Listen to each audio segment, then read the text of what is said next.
Hi అండి, అందరికీ నాకు వండటం వచ్చండి ఛానల్కి స్వాగతం. ఈ వీడియోలో జాంగ్రీలు ఎలా చేసుకోవాలో చూపిపోతున్నానండి. ఇంట్లో ఏదైనా ఫంక్షన్లు కానీ ఫెస్టివల్ టైమ్స్లో మనం ఎక్కువగా చేసుకునేది కానీ బయట నుంచి తెప్పించుకునేది ఈ జాంగ్రీలే ఉంటాయి. వీటిని చాలా ఈజీ వేలో ఎలా చేసుకోవాలో చూపిస్తాను, ట్రై చేసి చూడండి. ఫస్ట్ అయితే బౌల్లోకి నేను ఇక్కడ 200 గ్రామ్స్ వరకు మినపప్పు తీసుకుంటున్నాను.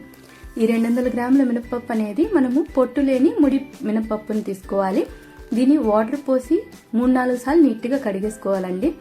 కడిగిన తరువాత ఇందులో ఫ్రెష్ వాటర్ని యాడ్ చేసి జస్ట్ ఒక గంట వరకు నానబెట్టుకుంటే సరిపోతుంది. జాంగ్రీలు చేసుకునేటప్పుడు మనం ఎక్కువసేపు మినపప్పు ఏం నానబెట్టుకోని అవసరం లేదండి. ఒక గంట వరకు నానబెట్టుకున్న తరువాత పప్పు అయితే ఇప్పుడు నేను చూపిస్తున్న విధంగా నానుంటుంది. ఇందులోని ఎక్సెస్ వాటర్ మనం ఫ్రెష్ వాటర్ యాడ్ చేసుకున్నాం కాబట్టి దాన్ని ఒక బౌల్లోకి షిఫ్ట్ చేసేసుకోండి. ఆ వాటర్ మొత్తం వంపిన తరువాత మిక్సీ జార్లోకి సగం మాత్రం నిండేంతలాగా ఇలా మినపప్పు వేసేసుకుని ఫస్ట్ వాటర్ యాడ్ చేయకుండా మినపప్పుని కాస్త గ్రైండ్ చేసిన తర్వాత కొంచెం కొంచెంగా ఏదైనా చల్లని వాటర్ అయినా లేదా 1-2 ఐస్ క్యూబ్స్ వేసి ఈ విధంగా మెత్తగా గ్రైండ్ చేసుకోవాలి. కూల్ వాటర్ యాడ్ చేసి గ్రైండ్ చేసుకుంటే పిండి హీట్ అవ్వకుండా ఉంటుందండి. మీరు ఇంట్లో గ్రైండర్ కనుక ఉంటే దాంట్లో గ్రైండ్ చేసుకుంటే ఇంకా మంచిది. ఇప్పుడు దీన్ని ఒక బౌల్లోకి షిఫ్ట్ చేసుకుని 2 టేబుల్ స్పూన్ల బియ్యం పిండిని యాడ్ చేసుకోవాలి. ఇక్కడ బియ్యం పిండి బదులు మీరు కార్న్ఫ్లోర్ అని యాడ్ చేసుకోవచ్చు. అలాగే ఒక చిటికెడు సాల్ట్ అంతే, ఎక్కువగా అవసరం లేదు. ఇలా యాడ్ చేసిన తర్వాత దీన్ని బాగా కలుపుకుంటూ ఒక 10 నుంచి 15 నిమిషాల వరకు చక్కగా కలపాలండి. చేత్తో కనుక కలుపుకోవడం మీకు కాస్త పెయిన్ అనిపిస్తే మీరు దీన్ని విస్కర్ ఉంటుంది కదా, ఈ విధంగా విస్కర్తో చక్కగా విస్క్ చేసుకోండి. పిండి అయితే ఇప్పుడు నేను చూపిస్తున్న విధంగా బాగా క్రీమీగా రావాలి. చూస్తున్నారు కదా, ఇలా పైకి టచ్ చేసి లేపితే ఒక స్పైక్ లాగా వస్తుంది, అలా రావాలి. తర్వాత ఇందులోకి నేను ఫుడ్ కలర్ యాడ్ చేసుకుంటున్నానండి, ఆరెంజ్ ఫుడ్ కలర్. ఇందులో ఫుడ్ కలర్ యాడ్ చేయడం అనేది కంప్లీట్ గా ఆప్షనల్ అండి. నార్మల్ గా చెప్తారు కదా జాంగ్రీ అంటే ఆరెంజ్ అయినా రెడ్ కలర్ లో ఉండాలని చెప్పేసి, కాబట్టి యాడ్ చేసుకోవడమే, కానీ లేకపోతే మీరైతే స్కిప్ చేసేసేయండి. ఇలా యాడ్ చేసిన తర్వాత బాగా పిండిలో కలిసేలాగా మిక్స్ చేసేసి ఈ పిండిని మనం ఏదైనా పైపింగ్ బ్యాగ్ అయినా లేదా ఈ విధంగా పాల ప్యాకెట్, పెరుగు ప్యాకెట్ కానీ ఆయిల్ ప్యాకెట్స్, పాలిథిన్ ప్యాకెట్స్ ఏదైనా సరే అందులోకి ఫిల్ చేసుకుని పైన మౌత్ అనేది ఏదైనా రబ్బర్ బ్యాండ్తో సెక్యూర్గా కట్టేసి చిన్న హోల్ చేసుకోవాలి. ఇప్పుడు మనం ఆయిల్లో వేసే ముందు ఏదైనా ప్లేట్ పైన కానీ ఈ విధంగా మనం ప్రాక్టీస్ చేసుకున్నట్టయితే ఆయిల్లో వేసినప్పుడు మనకు సులభంగా ఉంటుందండి. కొన్నిసార్లు మనం ఆయిల్లో వేసేటప్పుడు బయట షాప్ వాళ్ళంతా పర్ఫెక్ట్గా రాకపోవచ్చు.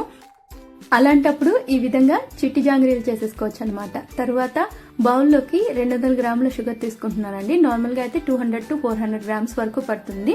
ఇందులోకి ఒక 1/2 కప్ నుంచి 1/4 కప్పు వరకు వాటర్ యాడ్ చేసుకుని చక్కగా చక్కెర అంతా కరిగేంత వరకు మిక్స్ చేసుకోవాలి.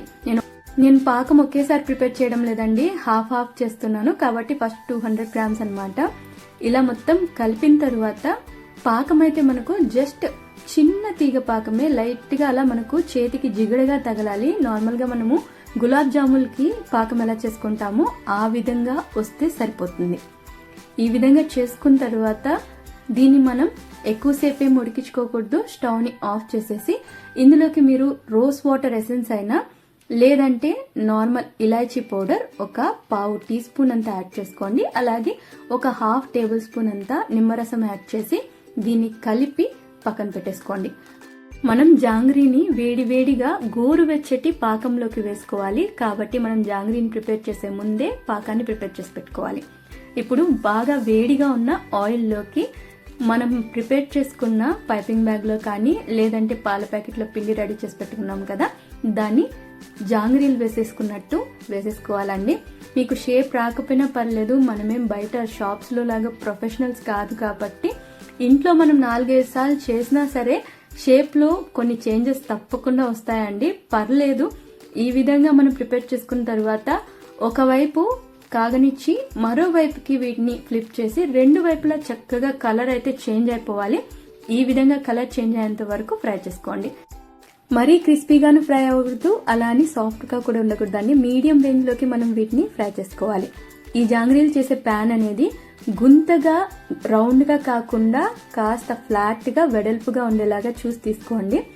ఇప్పుడు మనం ముందుగా ప్రిపేర్ చేసుకున్న పాకంలో ఏదైనా చెప్తున్నట్టయితే చక్కగా ఫిల్టర్ చేసేసుకుని వేడివేడిగా ఉన్న జాంగ్రీల్ని వేసేసి వెచ్చటి పాకంలో జస్ట్ 1 నిమిషం పాటు 2 వైపులా కూడా బాగా మునిగేలాగా వేసేసి ఇలా 2 వైపులా తిప్పుకుంటూ నాన్నిచ్చి తీసేసుకుంటే అది పాకాన్ని బాగా అబ్జర్వ్ చేసేసుకుంటుంది.